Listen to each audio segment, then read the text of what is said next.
అమ్మా నీకు ముందే తెలుసా? తెలుసు. తెలిసే చేసుకున్నావా? ఇప్పుడు తెలుసు కానీ ముందు తెలియదండి. అబద్ధాలు చెప్పాడన్ని. చెప్తారమ్మా, చెప్తారు. అందుకని ఆచి తూచి పెళ్లి చేసుకోమని చెప్పారు పెద్దవాళ్ళు.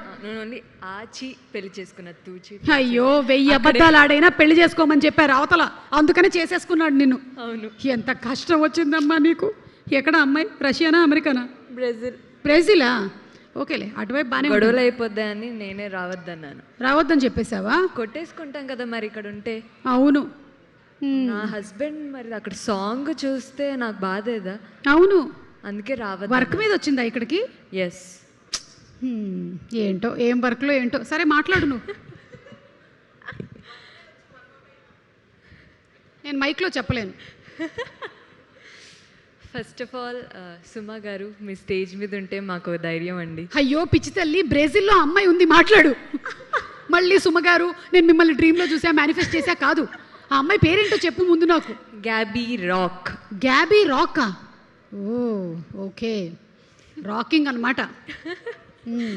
So first of all, I want to thank everyone who came here today, and a big thanks to press and media for always supporting and encouraging our film. Starting with my producer sir, honestly I'll always be grateful for him because he's the person who strongly believed that I should be the heroine of this film. నేను first Kalyan ప్రొడక్షన్స్కి ఆఫీస్కి ఆడిషన్కి వెళ్ళినప్పుడు నాకు చెప్పిన story వేరే, director వేరే, narration మొత్తం వేరే. కానీ ఏదో చిన్న చిన్న ఇన్కన్వీనియన్స్ వల్ల ఆ మూవీ ఆగిపోయింది. సో నాకు ఒక 1 month తర్వాత సేమ్ ప్రొడక్షన్ నుంచి మళ్ళీ కాల్ వచ్చింది, ఇంకో ఫిలిం ఉందమ్మా, ఇంకో స్టోరీ ఉంది, కొత్త డైరెక్టర్, సేమ్ హీరో అని చెప్పారు. కానీ వీరు సార్ ఎక్కడో ఆలోచించారనుకుంటా ఈ అమ్మాయిని పెట్టాలా వద్దా ఈ సినిమాలో అని.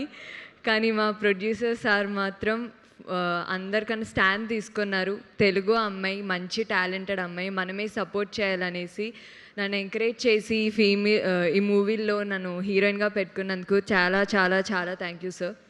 అండ్ నెక్స్ట్ డైరెక్టర్ సార్ వీరు సార్ ఎలా అంటే సీతమ్మ వాకిట్ల సిరిమల్లె చెట్ల రేలంగి మామయ్య. సెట్లో అయినా ఎవరైనా ఆనందంగా ఉన్నప్పుడు నవ్వుతారు, మా డైరెక్టర్ కోపం వచ్చినప్పుడు ఇంకా ఎక్కువ నవ్వుతారు. చాలా patience, calm, composed person. Sir మీ దగ్గర నుంచి నేను చాలా నేర్చుకున్నాను. And thank you so much for this opportunity, and thank you for supporting me throughout this journey. And next మా DOP sir Satish Muthyala sir, thank you so much for making every frame look so beautiful. నన్ను చాలా అందంగా చూపించారు. Thank you so much sir. And మా music director sir, మీ music, మీ songs, మీ background score మా పురుష మూవీకి ఎక్కువ లైఫ్ ఎమోషన్ ఇచ్చారు. అండ్ మా art director sir Ravi sir, thank you so much. And everyone, మా మూవీలో అందరూ ఒక మేకప్ నుంచి, కాస్ట్యూమ్ నుంచి, ఆర్ట్ టెక్నీషియన్, అసిస్టెంట్ డైరెక్టర్స్ అందరికీ thank you so much. Please pardon me if I miss someone's name. And then coming to my cast, first of all I want to thank all the seniors and experienced actors మా మూవీలో act చేసిన వాళ్ళందరికీ, సప్తగిరి సార్కి, రాజ్ కుమార్ సార్కి, వెనల్ కిషోర్ గారికి, VTV Ganesh గారికి, అందరికీ చాలా థ్యాంక్స్ అండి. నేను నా ఫస్ట్ రిలీజ్ అయ్యే మూవీలోనే మీ అందరితో స్క్రీన్ స్పేస్ షేర్ చేసుకోవడం నాకు చాలా హ్యాపీగా ఉంది. Feeling very very grateful. And next మా హీరో పవన్ కళ్యాణ్ చాలా బిజీగా ఉన్నాడు అక్కడ, సినిమాలో అంతే, ఇక్కడ కూడా అంతే. సో తన ఈ ఫిలిం డెబ్యూ తనది, కానీ ఎక్కడ మూవీలో తను ఒక డెబ్యూ హీరో అనేసి ఎక్కడా కనబడదు. చాలా hard working person and genuinely ఒక కో యాక్టర్లా కాకుండా మంచి ఫ్రెండ్ అయ్యాడు నాకు ఈ మూవీలో. అండ్ నెక్స్ట్ విష్కా అక్క, హాస్ని అక్క, this film gave me 2 wonderful sisters. Thank you so much for caring me, supporting me. Fun వీళ్ళతో ఇద్దరితో ఉంటే నాకు ఏదైనా కొంచెం మూడ్ ఆఫ్ అయినా, భయం వేసినా వీళ్ళిద్దరిని చూస్తే ఓకే హ్యాపీ, కొంచెం నన్ను మూడ్ లైట్ చేస్తూ ఉంటారు. Thank you so much. And next as I always say, నేను ముందు ఈవెంట్లో కూడా చెప్పాను, నేను ఇలాంటి క్యారెక్టర్ నా కెరీర్ స్టార్టింగ్లోనే చేయడం ఐఎమ్ వెరీ గ్రేట్ఫుల్, నాకు చాలా హ్యాపీగా ఉంది. And before I complete my speech నేను ఒకటి చెప్పాలనుకుంటున్నాను. చిన్న ప్రొడ్యూసర్స్ అయినా చిన్న డైరెక్టర్స్ అయినా ఒకే ఒక థాట్తో ఇండస్ట్రీలోకి వస్తారు. వాళ్ళ దగ్గర ఒక మంచి స్క్రిప్ట్ ఉండి మేము ఈ సినిమా తీస్తే హిట్ అవుతుందన్న ఒక నమ్మకంతోనే వస్తారు. ఆడియన్స్ కూడా ఈ సినిమా చిన్న ప్రొడ్యూసర్ చేశాడా, చిన్న డైరెక్టర్ చేశారా, కొత్త యాక్టర్స్ చేశారా అని చూడరు.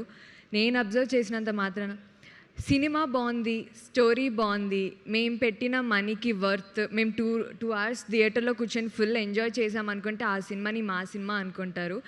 అంతే ధైర్యంతో మేము ఈ పురుష ఫిలిం చేశాము. మా అందరికీ ఇది చాలా చాలా చాలా స్పెషల్ ఫిలిం. May 22 థియేటర్స్లో మీరందరూ మా ఫిలిం చూసి పురుష చూసి సపోర్ట్ చేసి ఎంకరేజ్ చేస్తారనుకుంటున్నాను. Thank you so much. And one more thing, నేను నీ డ్రీమ్లోకి వచ్చాను. అండ్ వన్ మోర్ థింగ్, నాకు రోజు ఎందుకు డ్రీములు రావట్లేదని నాకు ఇప్పుడు అర్థమవుతుంది. నేను వేరే వాళ్ళ కళల్లోకి వెళ్ళడంలో బిజీగా ఉన్నాను. I wish dreams could also be paid. ఈ మూవీలో రాజీవ్ కనకాల గారు యాక్ట్ చేశారు. ఈ మూవీలో రాజీవ్ కనకాల గారి క్యారెక్టర్ చనిపోతుందో లేదో అన్నది సస్పెన్స్. ఈ మధ్య పోవట్లేదమ్మా, నువ్వు చూడట్లేదా? ఇది సస్పెన్స్. లిటిల్ హార్ట్స్ చూసావు కదా, అసలు ఎంత పెద్ద హిట్ అయిందో. ఓ రివీల్ చేయకు. నా మాంగళ్య బలం వల్ల ప్రతి సినిమాల్లో కూడా మా ఆయన క్యారెక్టర్ గట్టిగా ఉంటుంది. ఎస్. సో నువ్వు ఫస్ట్ సినిమా అయినా సరే ఇంత చాలా కాన్ఫిడెంట్గా చాలా చక్కగా మాట్లాడావు. Wishing you super success. Thank you so much. Okay, thank you very much. And అలాగే ఈ సినిమాలో చేసినటువంటి